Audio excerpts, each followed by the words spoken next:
না তস্য প্রতিমা অস্তি, অর্থাৎ ঈশ্বরের কোনো মূর্তি হয় না। এবং ঈশ্বরের জায়গায় যদি অপর কোনো বস্তুকে ঈশ্বর বলে পূজা করা হয় তো সেটা অপরাধ বলে গণ্য হবে এবং সেটা পাপ কার্য। এ কথা বলা হয়েছে আমাদের সনাতন ধর্মের মূল ধর্মগ্রন্থ, তা হচ্ছে বেদ।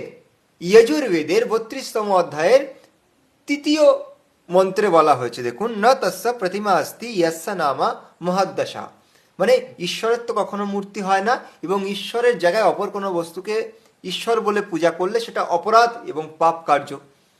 এবার আমাদের হিন্দু যারা ভাই, যারা নিজেদেরকে সনাতনী বলছেন, তাদের ব্যাপারটা কি, যে তারা যা খুশি করবে, মদ্যপান করবে, পূজা অর্চনা করবে, মাংস খাবে, মানে যা যা নিষেধ করা আছে সব করব, ধর্মগ্রন্থ মানব না। মানে ধর্মগ্রন্থে কি বলা আছে তার বিধিনিষেধ আমাদের মানার দরকার নেই, আমরা যা খুশি করব এবং নিজেদেরকে সনাতন কিংবা সনাতন ধর্মের মানুষ বলে প্রচার করব। তো এমনভাবে চলতে থাকলে আমাদের ধর্মের বিনাশ হবে না তো কাদের বিনাশ হবে? এখন বেদ যে কথা বলছে সেই কথাকে যারা অবমাননা করছে, বেদ তাদেরকে বলছে তারা নাস্তিক।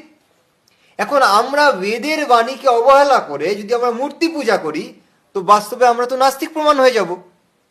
তো এই জন্যে প্রত্যেক হিন্দু বন্ধুদেরকে, মিত্রদেরকে বলবো যে আপনারা মূর্তি পূজা পরিত্যাগ করে বেদের বাণী মেনে চলুন।